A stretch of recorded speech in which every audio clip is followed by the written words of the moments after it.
Hi guys, welcome or welcome back to my channel. It's me, Alicia. If this is your first time here, if not, welcome back.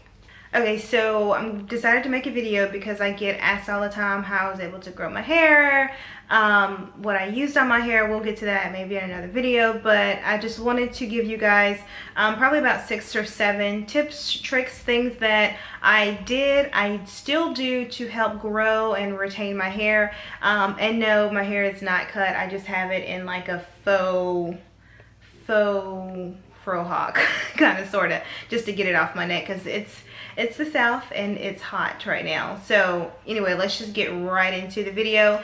Okay, first tip: deep condition, deep condition, deep condition.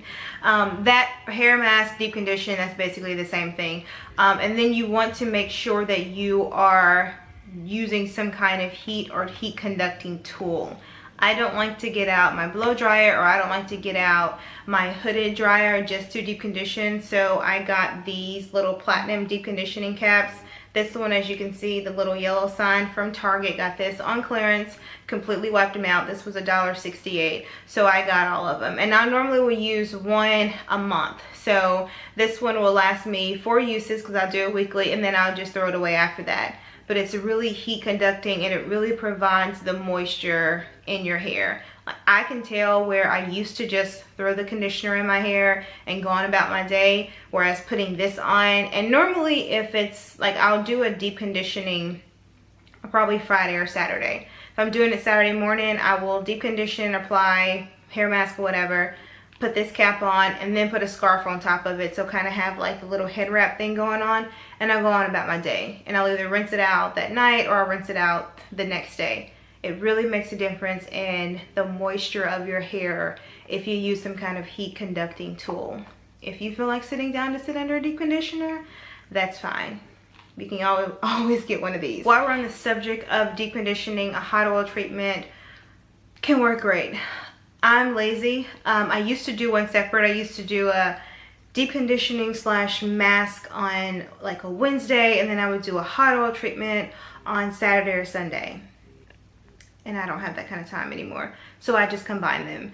I will do my heat mask, so I'll apply my deep conditioner, and then I'll apply my castor oil. I used to use the Sunny Isle deep conditioner, Jamaican black castor oil, but I got this from Natural because they were selling them in like a set.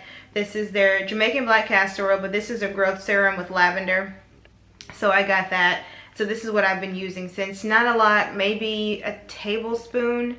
It actually works really good. So hot oil treatment, but if you're lazy like me, you can combine them both and do the deep conditioner and the hot oil treatment at the same time. Okay, shampoo. There is this big caveat in the natural hair community that shampoo is like, oh, death to shampoo. No. I like shampoo. I don't do it weekly, but I do shampoo bi-weekly. And I just make sure that the shampoo is sulfate free and paraben free. But I put not a lot, but I put enough product in my hair, especially if I try to go all week with a protective style or with a wash and go. There's a lot of stuff in my hair, and to me, conditioning just doesn't clean it. And so I don't use a co-wash, I don't use the conditioner, I use actual factual shampoo, and that's okay. Just make sure that it doesn't have sulfates and parabens, and you'll be fine. Some people even do ACV rinses. Whatever works for you. You just want something to clarify and get rid of all the buildup, and conditioner does not get rid of buildup, people. I don't know who told you that. It doesn't work. So you need an actual clarifying shampoo. All right, next up is more about once you actually are putting products in your hair, is the proper way to detangle. I don't really want to, you don't have to get into it a lot. There are plenty of videos out there, believe it or not, on how to properly detangle. All I'll say is start at the bottom, work your way up to the top, and use a comb instead of a brush. And if you can, try to use your fingers. So fingers, comb, and then a detangling brush. It just works better. I've seen some people that will start up here and will do this, and I'm like, sis, you're legitimately creating split ends. Like as we speak, I can see the split ends forming on the ends of your hair. So just a simple tool. It seems like common sense or natural hair sense to some people, but a lot of people don't know. Detangle from the bottom, come up to the top. Finger, comb, detangling brush. And that's all I'm gonna say about that one. All right, one of the things that I did when I was transitioning, you guys know I didn't do big chop, I slowly transitioned, was to do frequent trims. It makes a difference. I know people are hesitant about cutting off their hair because you're just like, oh, my hair is so long. But if 2 inches of that is dead hair, then it's not really long. It's dead hair, split ends. So frequent trims, I go to an actual professional. So it's a lady that professionally does my hair. When I straighten it about 2 to 3 times a year, I go to her. In between that, I will trim my hair. I am no professional, and she has told me, Alicia, stop doing that. So maybe this year I'm actually going to stop. So yeah, I would advise, if you know what you're doing, then you can do it yourself. If not, and what I've been told is, sis, stop doing that, because you don't know what you're doing. So find a professional, get frequent trims. Your hairstylist should be able to tell you. My hairstylist, I've been with her since I've been slowly transitioning to natural, so over 5 years, and she's the only one that's touched my hair besides me. So she can let me know how often I need to come. So she says, okay, I need you to be in here 3 times a year. Bing, bang, done. I can code you 3 times a year. So just find somebody that you trust, or go to cosmetology school and learn how to do it yourself. Next is the low manipulation hairstyles. And when I mean low manipulation, not as big as protective styles where your hair is braided or twisted up or done something else for weeks at a time, but low manipulation. So for example, for me, I go into the office three days a week. Those 3 days a week, I don't touch my hair. It's either in a bun up here or a bun down here or some twists with a bun in the back. I'm making sure I'm not having to get up and doing something with my hair every day. One, because I'm always running late and I like to get in the office at a semi-decent hour. And then 2, I don't want to have to put my hands in my hair every day. So low manipulation hairstyle, buns are a really good option. Ponytails are a really good option, but then make sure you're not doing that every week, because you don't want to cause tension to your edges every week, so kind of break up the monotony of that. So maybe do a bun 1 week and then some cute twists with a bun on the end the next week, just something to break it up. But that's another thing that I do.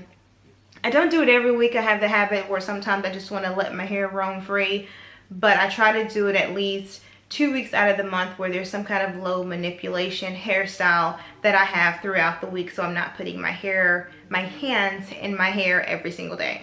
While we're on the subject of protective styles, for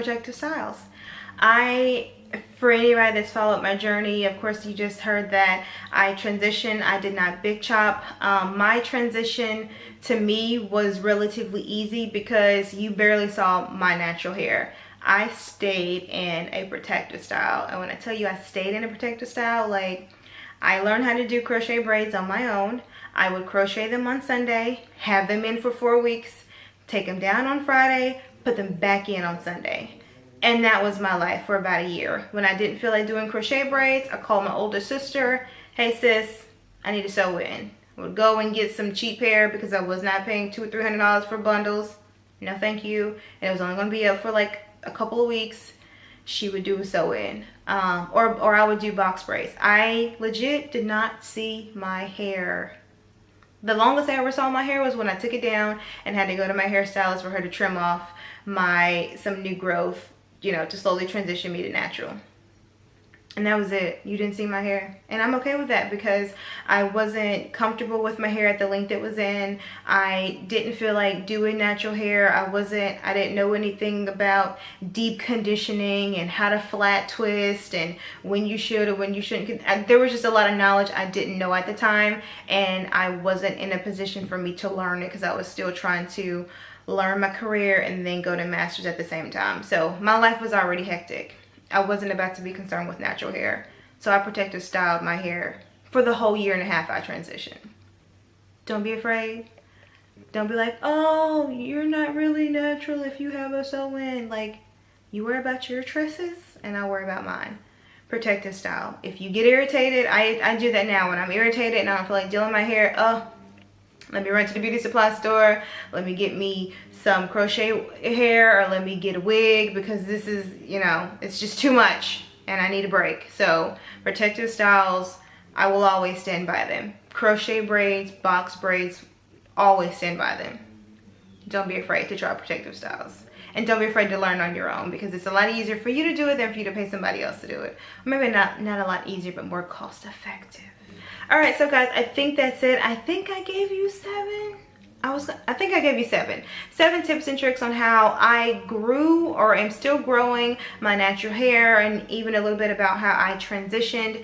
I don't know if I'm going to do like my 7 favorites, deep conditioners, curl creams, shampoos.